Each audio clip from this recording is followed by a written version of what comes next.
buli muntu yenna kugambe soka mu nsoso okwezuula what brings you down. If it brings you down in your mind, it will manifest in real life. Bw'obanga walina bbaawo n'akwagala ensi yonna n'ebeegomba, bbaawo n'akeera ku makya n'akulekawo, the world was waiting for that. Oh, jukire basi za kitange za green. Oh, yali taata. The world is waiting for that. Now, bw'okikwata ne kitandika okutaking a toll to your mind, just have the knowledge to understand that that is your weakness. Era kye kigenda okusuula.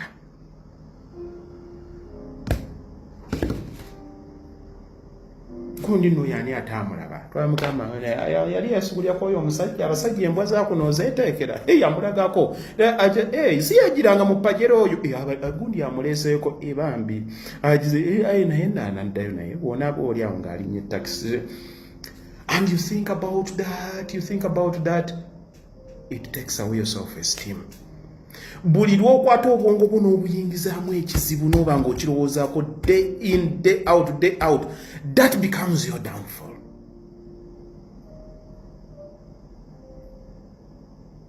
That becomes your downfall. Kati omuntu eyeetegera ye muntu ategeera ekizibu kye nabagambye tandika sportinga kikikulemesa.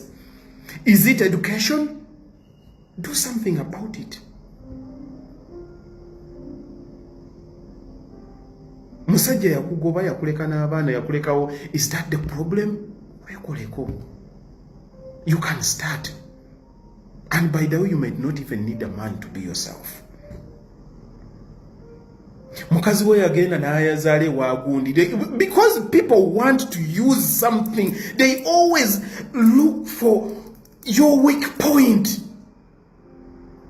Omukubi w'ebikonde bw'afunako wano ka bruise.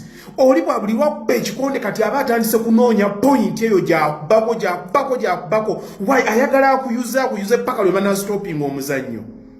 Ye aba afunamu. Ku katona ako kwakuba buli ddakiika.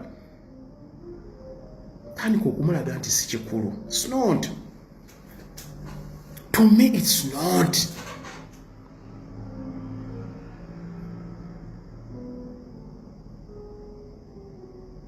Alina enviiri nze ekiwalaata kyange kyankutuka dda tekigenda kunkubisa muno ddaayi nti nfaanane nga atakirina kyajja nakikkiriza.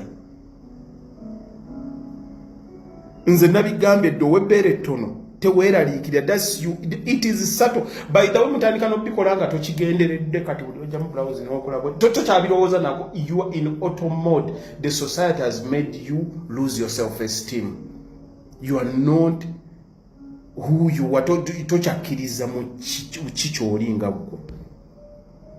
Owakabina akatono olowooza ab'obunene bye balina okubanga bye baliwo. It's in your mind. You let it take space in it. Ne bubeerawo nga ekyo nakyo otandika okukitya. Era olaba owakabina akanene ng'ayogera ne bbaawo n'ojula okufa nga tolina kyakukola.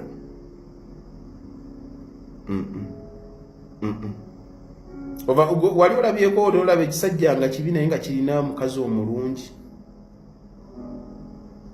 N'omulasa nga awasizza obubi bwe tabumanyi. Naye ne bw'oba mulungi nga tolina self-esteem. Era bw'otyo bw'oba ogenda okufaanana. Now, what takes it away? What takes away your self-esteem is what you have to look out for.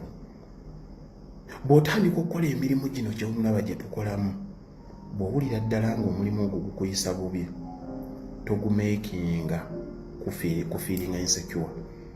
Gamba nti I'm just here for today, but not tomorrow.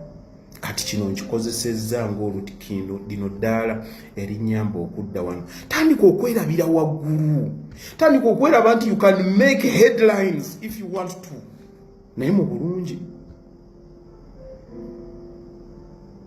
Sata amaloga ekikonde ekirinamu ekirimu. Tandika okweraba mu ngeri entuufu. limitations ezo n'otazeeteekako bane society limitations, it does my mind.